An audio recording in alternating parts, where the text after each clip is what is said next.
On this episode of the Grow Our Plateau podcast, we have Josh Webster from Hunt Real Estate in Syracuse, New York. Josh served on the panel for the 2022 Social Media Summit, and on this episode, he takes us through what works for him and how he grew his business. Let's get started.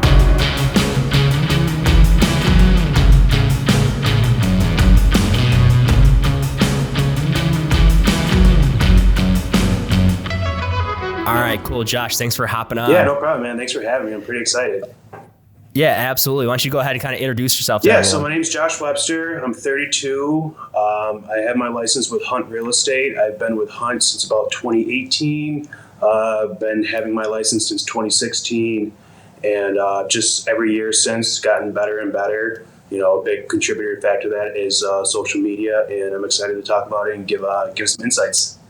Yeah. So now, what were you doing before you jumped into real estate? I've always been in the customer service industry. Actually, as of still right now, I'm a bartender as well. So I've always been in the hospitality business, bartender, server, food runner, one way or the other. So the customer service sense of me has kind of been around for, I think my first job was in 2008. So I've been pretty customer service oriented over the past decade or so. Sure. So when you got licensed and you said 2016, Right? Okay. So when you got licensed, did you jump right into, doing all the marketing, social media stuff, or did you kind of ease into it? How'd you kind of start marketing? Yeah, I don't think 2016 really was a big social media boom. TikTok really wasn't a thing. Instagram Reels wasn't a thing. Instagram itself back then, I feel like, was only static pictures.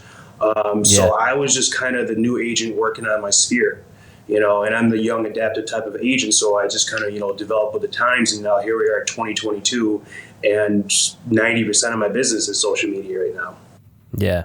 So when would you say you kind of jumped into doing, even if it was just like static images, when did you kind of start jumping into social media? Well, I've always been, I'm 32, so I've always been around the social media world. So I created my Facebook and Instagram pretty much the day I got my license. I was like, all right, well, this seems kind of like a good platform to start off on and everything. And it's just something that kind of just grew over time. I'm young enough where I can not be confused by all these new updates and everything and all these platforms. So I was able to stay pretty current with, the changing of the social media world. Yeah. How do you stay updated on all those all the updates, right? Because they change constantly. Is it more just one of those things where you just kind of use the app constantly? Yeah, I mean, honestly, I love the app because it's, you gotta turn off the entertaining feature in your brain when you're cycling through your news feeds and everything. I'm following these people. I'm like, oh, that's a good Instagram sound, or oh, this is a really good video. So you kind of got to take social media more as an educational purpose at times, or else you're kind of just going to be a zombie just scrolling through your phone without really, soaking in that content. So kind of going off that, are there certain people that you like to emulate or follow? Yeah, there's plenty of them. I'm young, energetic, a little quirky, so I like to follow, people that give me those ideas. A really big account that's kind of huge now is called Broke Agent Media. Everybody follows them. They got podcasts now there. They have their whole own, media company. So something that they're doing that I'm trying to do as well is, as fun and quirky as they are, they're still trying to be educational and relevant. So that's a platform that's really crucial to follow. So you're following, all aspects of the real estate world.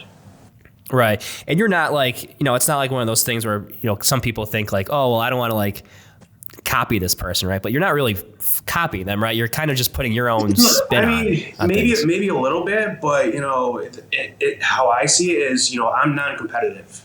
I'm here to support other agents. I'm here to develop other agents and enhance their business as much as I would like them for them to do to me. Yeah, maybe it's an agent in California that I'm emulating or something, but still, I think a lot of people in this industry can agree with, if it works, it works. Right. Now, you mentioned the educational content. Is that stuff that you kind of focus in on? Is that where you've had the most success? Or do you kind of focus more on just maybe being you mentioned being goofy, kind of funny, entertaining I think stuff? it's good to have a fair balance. I think the more I've developed, the more understanding of how important education is. People really don't know what happens in the real estate world. We as me as an agent, you as a lender, follow this because it's kind of our job. We're following all this stuff. Everybody else has a life. People aren't following mortgage rates the inventory shortage. They're not following Dave Ramsey. They're not doing all this type of stuff. So it's up to us as the professionals to educate the people that aren't educated. Mm-hmm. Yeah, and that's kind of the stuff. Like, I mean, I stick to more of the educational stuff. I try not to get too goofy. I do some stuff on, like, TikTok, because it's the platform that, I think lends itself to that kind of goofy, quirky stuff because of the sounds and stuff, all that stuff. But do you post different things on different platforms, or do you kind of stick with one? I'm only really on Facebook and Instagram. I've tried TikTok. I have a TikTok app, and I've done some stuff onto it. I'm just more preferable towards Instagram. It's just more user friendly. It's quick editing. It's quick. It's fast. It's to the point. I know you can download reels and upload them to TikTok and everything. That's something I kind of want to work into and start, growing more on the TikTok app, because there is some significant boom there. There is some movement going on in the TikTok world right now. And if I have to, download an app or learn how to edit or something like that, just to, get, business from TikTok, I'm here for it. Yeah. Something else we have to learn. Right? Yeah. Now, you mentioned, so Instagram, that's probably your biggest and most successful platform, you'd say? Okay. Yep. Have you gotten, well, let me back up. What kind of engagement would you say that you look out for? Do you look for shares, follows? Like, what kind of engagement do you I don't really limit it. I think the best thing about Instagram is, just the opportunity just to post and get it out there. That's why I like Reels. I might only have, 900 followers on Instagram, but you post one reel. I've had multiple reels with over 10,000 views, a couple with 100,000 views and everything. So it's the opportunity just to grow and get out there. So I mean, maybe the views is probably the biggest one, because that shows how many people it's reached. But I also look at the insights. I dive a little bit into my profile, look at my insights, what time of the day they were active, where my followers were. It kind of breaks it down by, state lines and everything. What day of the week, what time. So I really break it down on the analytical side as well. Yeah. So what you mentioned, so a couple of those videos got significant views. Do you have an idea about what attributed to those to kind of blow up like they did? No, it's kind of tough to gauge that, because with Reels, if they're good, they're constantly in circulation on the Instagram Reels newsfeed. So if you just post one reel, it's not like a static picture you posted that, after maybe 12 hours on the newsfeed, it's just only in your profile. With these reels, if it's good, if it's relevant, if it does well with the Instagram algorithm, it's going to keep getting played. I mean, I'm getting notifications from reels I posted months ago that are still getting likes and comments, and the views are still growing. So it's kind of hard to tell exactly what one reel really kind of did it. But obviously, you get a couple reels with 100,000 views on it, the light bulb's going to go off for you. Right. Now, what kind of reel? Which reel was it? It was, to be honest with you, it was one of the simplest things, and maybe took me 5 minutes to do. I moved my couch. I had to do some cleaning, so I had to move my couch out of my living room, and I had a 100% empty living room, no tables. Took the curtains down, so it was just walls, windows, and blinds. And I got to thinking, at that point, I was like, all right, this is kind of an empty part of a house. Like, what can I kind of do here? So I'm just sitting in a one of those foldable chairs you bring to the sporting events or something, a Coleman chair. I'm just sitting right there, and the caption was like, "You just closed on a house for $47,000 over asking," and the sound goes, "I'm broke, but I'm happy." So it's kind of relevant, a relevant reel to that time and everything. And, still to this day, I think as of today, it was like at 109,000 views or something. So if it's good, if it's relevant, and it does well with the Instagram algorithm, you're gonna keep being going. Now, do you keep any analytics on, business that you've gotten directly from Instagram or from a specific reel?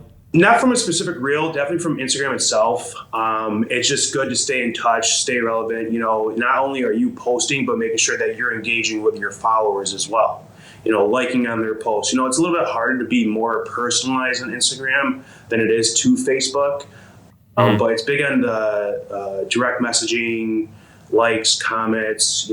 Every time I get a new follower on Instagram, I send them a direct message. Every single follower, even if it's a bot or something like that, I have a generated message say, "Hey, thanks for the follow.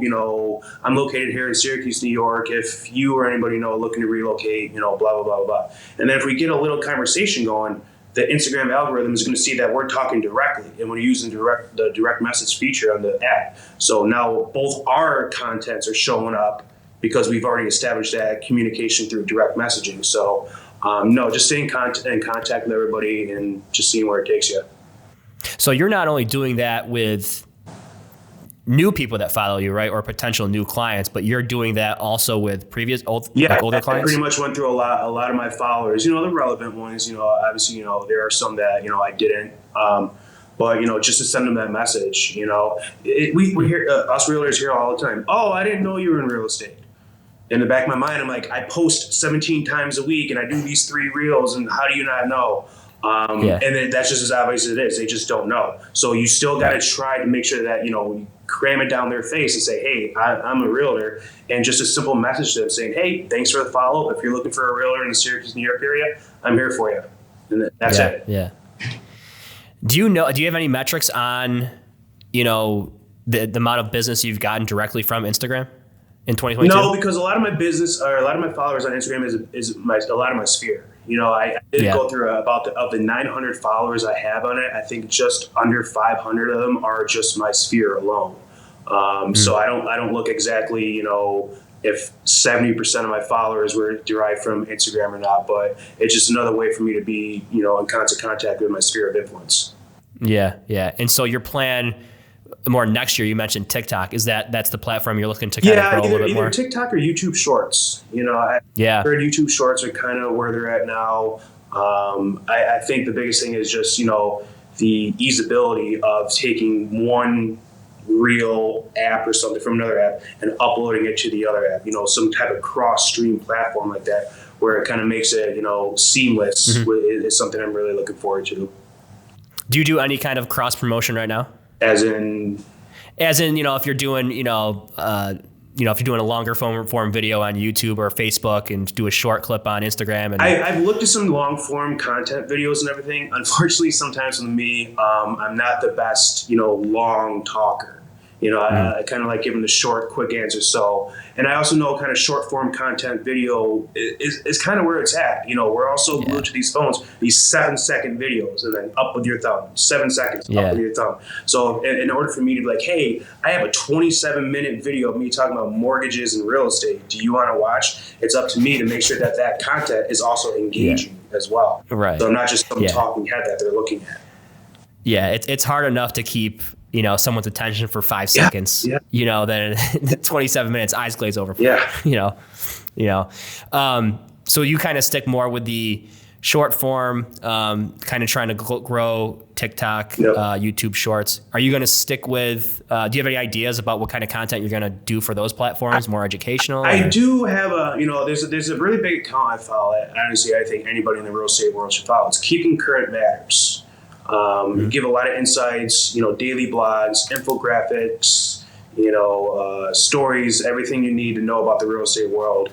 It's something that they've done. So I've really looked into the Keeping Current Matters world, into taking their blogs and kind of repurposing it into a long form video content that's, engaging and educational all at once.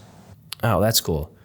Huh. I've done a couple of them. I've had the infographics uploaded. I'm taking some editing software classes as well because I'm looking at upgrading my tech as well for the new year. So learning how to subtitles and the pop emoji sounds and stuff like that. So that I understand that those kind of features on videos also help attract attention as well.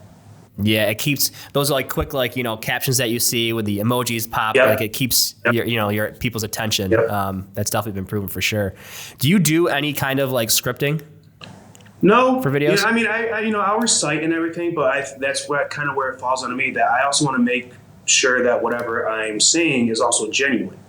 I don't want to have a teleprompter right here to the left of me and I'm just reading a speech. And I'm so monotone and I'm just going down the teleprompter. Whereas I'll read the article, I'll kind of jumble the words up in my mouth and everything, and then just spit it in my own language because this is just how I talk. This is the person that I am. If I'm reading something off a teleprompter, but then I meet you in person and we're two completely different people, that just sets the appointment off on the wrong foot at the beginning. Yeah, and this was brought up. I mean, you were on the panel for our social media summit we had, last month in November, but you have to be genuine on social media because people can, like for a better term, people can see through the bullshit, right? Yeah. So, I mean, what you're saying, basically be as authentic as possible. Yep. Yeah. It's a good icebreaker. Every time I notice with these reels and posts and everything, maybe you don't know who it is, but the same thing that happened up at the summit. There's 60, 70 people there. I might have only known a handful of them, but the amount of people that would come up to me goes, "Oh my God, I love all your videos." It kind of diffuses the situation of, first interaction, hey, I'm Josh Webster with Hunt Real Estate. No, oh my God, that video you did with your daughter the other day was the cutest thing in the entire world. Right then and there, common ground, easy conversation, ice broken. For sure. It puts people's guard down. And, I'd say it all the time. Like, I use content to educate, clients, but also realtors. And then for realtors, they get to see my personality, right? They kind of see how I talk and really just how I go about things. So it makes that first conversation. It's really not a cold call or, if I'm asking for a coffee meeting, it's like we've already kind of met kind of thing. Yeah, but I think they call it parasocial friends. Like we interact there you go. on social media, but it's so weird to be like, oh, it's nice to finally meet you, even though we were on Zoom for the past 2 years together or whatever. Yeah. It's, for sure. Do you use any kind of like social media calendar, or do you plan on using any kind of social media? I should. It makes it a little bit more organized, makes it a little less stressful. I am honestly right now suffering just a little bit of a content burnout. It's a busy time. It's a slow time of the year. It's December right before Christmas. So trying to find content that's, relevant, current, it's a tough task to, I'm not saying I'm any type of a content creator by any means, but it's a tough hat to kind of wear to make sure that you're not just spamming people's newsfeed with just the same old, same old. Mm-hmm. Yeah. Have you found like certain days where your audience is more apt to engage with stuff? So that's kind of where you focus on that day. One thing I'm usually keen on kind of posting is I either like to post something on my story first thing in the morning. All of us do it, drinking our morning coffee or just getting down to our desk at work or something like that. Or right around noon as well, right around lunchtime. Yep. Usually when people aren't busy, breakfast, lunch, maybe nighttime, maybe send something out around 6:30 or something. But I honestly think just at the end of the day, just post it. Just bite the bullet, press send and post it and go from there. Yeah, for sure. I kind of want to go back to when you got into real estate, right? So you were using your sphere of influence, right? Family, friends, neighbors, that kind of thing. And then when did you start? How long after you started did you start using social media? Well, I started off on a team when I came over here with Hunt and everything. So I kind of had their lead generating software to kind of fall back on to work leads as well. So it was kind of nice to have a little balance of leads to work and scrub, and the sphere of influence to have. I just think it's something that I've just always kind of had. I've always been, big on social media and followed it. I'm addicted to my phone. It's no less than 6 inches away from me at all times. So who isn't? Yeah. And I just think, in this day and age too, if you want to be relevant, you got to be on not only just on social media, but you also got to be on video. Yeah. Yep. Now, so you have to be on video, right? Did you have any kind of reservations or fear to kind of overcome with being on a camera? No, to be honest with you, I don't know why. I think, it's just, like I said, just do it. I think if you're, if you feel good, mentally and physically as well, the amount of times I talk to the girls in my office and everything, like, oh, you got to get on a video. It's like, oh, well, my hair's not done today. That goes right out the window. If you like I said, you got to be genuine. So if you're going to come in here, I never wear a suit. So I'm never going to upload a video of me wearing a suit. Right. I'm a jeans, t-shirt, button-up polo kind of guy and everything. So I'm going to make sure that whatever I'm presenting as myself is who you're going to get when we schedule an appointment together. Right. That's funny you mentioned that, my hair's not done or I'm not wearing the right clothes. No one cares. No. Right. Like no one is... When I post a video for myself, right, no one is saying, oh my God, did you see the shirt Chris was wearing on that video? No one cares. No. You know what I mean? So, and I've uploaded a couple of the same videos in the same exact outfit. I've kind of batch created, recorded a couple of reels at the same time. We're in the same outfit. Not one comment was like, bro, why do you have the same shirt on in all 3 videos? Yeah. No one cares. And if you do, it was at 7 seconds you looked at the video, you liked it, and now you're 17 videos deep later in the newsfeed. So you've forgotten the video you just liked of mine. Right. You probably forgot what I was wearing today. Exactly. You know, so I did a video shoot yesterday. We shot pretty much from 10 o'clock to about 2 o'clock yesterday, and I did probably 6 videos, like longer form, and then we break them down, that kind of thing. I was wearing the same thing. Yeah. You know, no one cares. Really? And that's the thing, if you're wearing good clothes, even if it is, put on your favorite outfit. Maybe by wearing your favorite outfit, your favorite blazer, your favorite glasses, you styled your hair right that day or something. You got good sleep or something. Whatever one reason it is, use that reason to get on video. Yeah, look good, play good. Yeah. You know? Mentioned the content calendar. You're trying to maybe possibly use one. Yeah, trying to be a little bit more organized on that front. Yeah. Do you do any kind of like paid marketing, or have you done in the past? Well, I think in this industry, you kind of got to pay for business. I'm big on mailers. Okay. I think sending out mailers are more of a direct touch. It gives you the opportunity to personalize them as well. This morning I just got done sending out a bunch of Christmas cards to all my past clients. That's direct, that's authentic, that's genuine. It was written by me, stamped by me, the whole 9 by me. Just more of a direct touch, and so they can say, "Oh, hey, thanks for the postcard. That was a really nice personal touch you sent to us." Whereas some people might just send out some generated, just sold listing postcard, which obviously I've done, but I guess go back to the beginning of all this. The more genuine you are, the better off you are. So that's interesting. So you not only do you do social media, and you're in the high tech kind of marketing space, right? But you also do the handwritten notes, right, to past clients. Yep.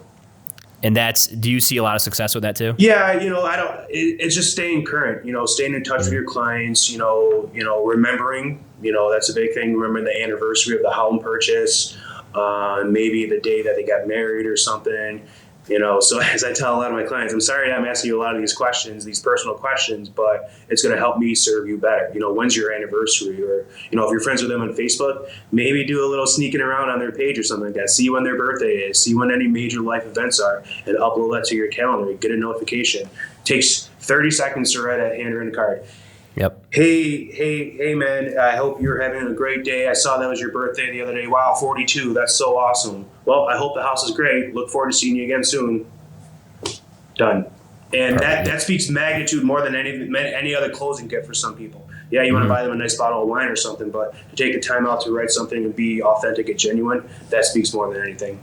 See, I think that's huge because, like I said, like it's not one or the other, right? Like I think the whole digital social media marketing works awesome when you pair it with something that you're doing, right? Where it's more of a hands-on, handwritten, like an analog, analog approach, right? So that's great. Do you do that? So do you do that pretty consistently then? Oh yeah. I mean, you could go into my office right now and find thank you cards, greeting cards, marketing postcards, just sold postcards. I have a whole shelf just labeled of greeting cards.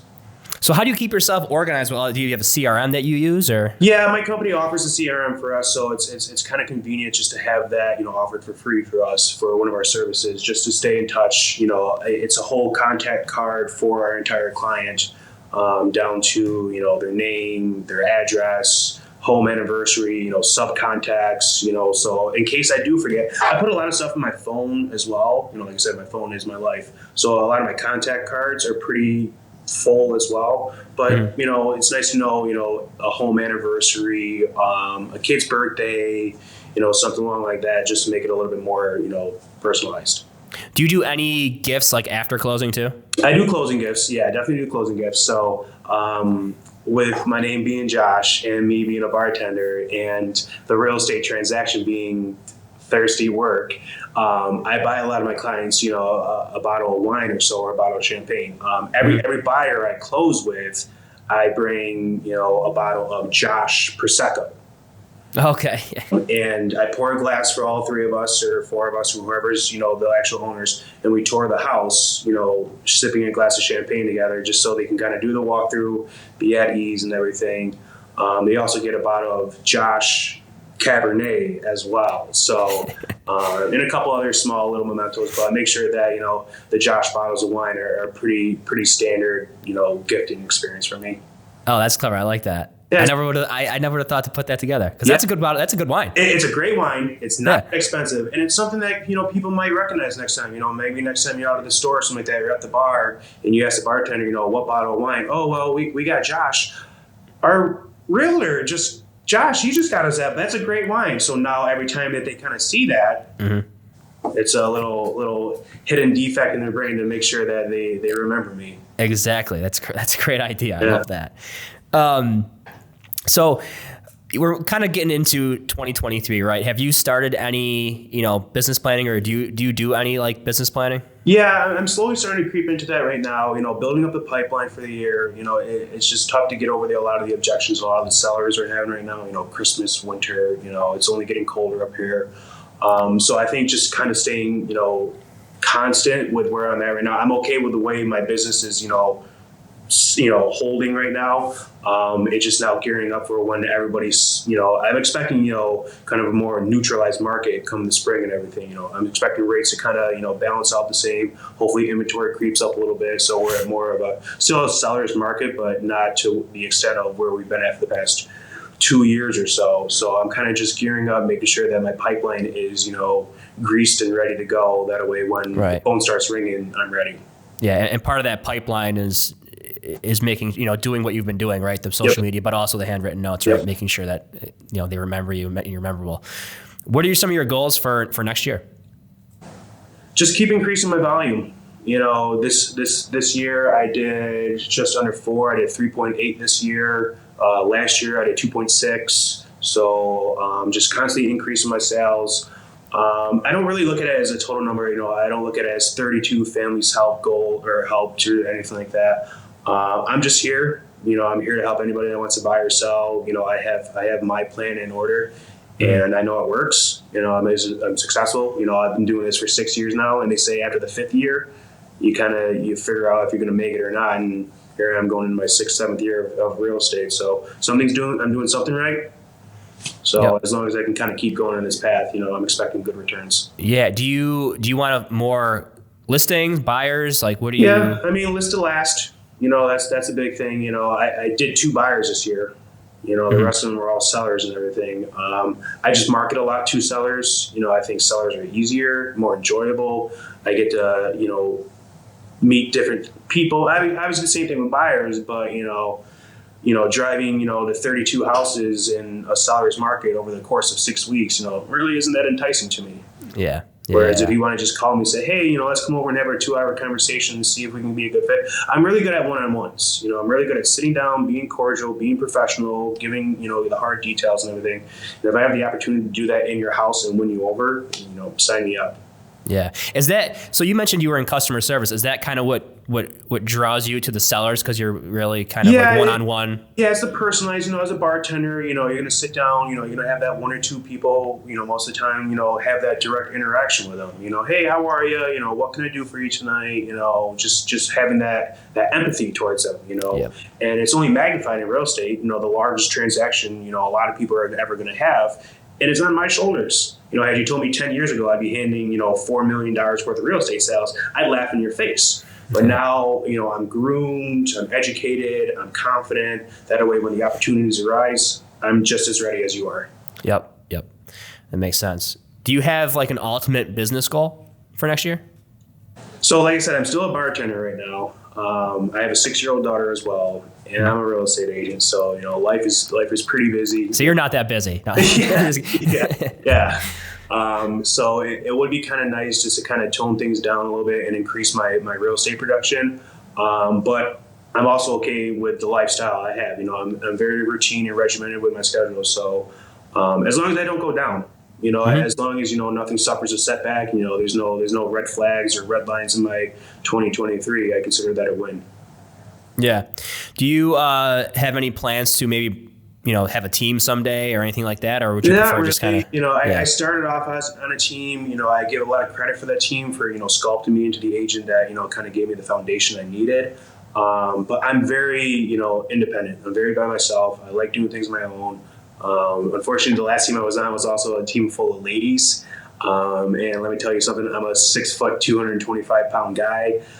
So hearts and emojis and let us be your perfect matchmaker doesn't really fit my vibe. So if I can be a little bit more, the bearded agent, if I can be more of that, I think that's what I really should focus on. Right.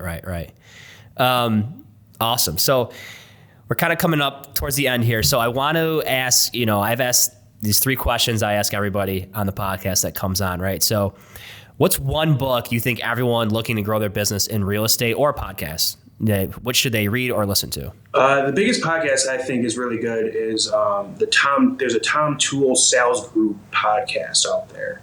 Tom Toole is an agent out in Philadelphia in RE/MAX.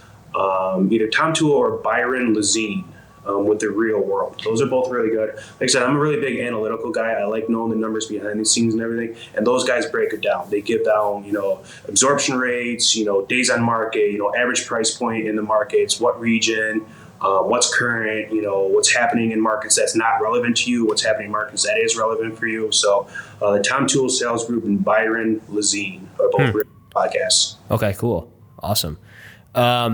And what should real estate agents either start or stop doing? Stop comparing yourself. There's so many of us, and there's only getting more. Every time I check, our MLS hot sheet or the hot news and everything, I see, 6 new agents on a daily basis. So there's a lot of us. There's only going to be more of us, but there's only one of you. So stand out, find a way to make yourself relevant. You will succeed if you believe that. Right. That's great advice. And lastly, where can everybody find you online? Yeah, so like I said, I'm big on Instagram, big on Facebook. Instagram handle is The Bearded Agent, me and my beard, _. So it's The _bearded _agent. Same thing on Facebook. Josh Webster, licensed real estate salesperson. Give me a like, give me a follow, tell me how funny I am, and tell me you have $1 million house to sell me. Awesome. Well, thanks, Josh. I appreciate you popping on. No problem, man. I appreciate it. Have a great one. You too, man. See ya.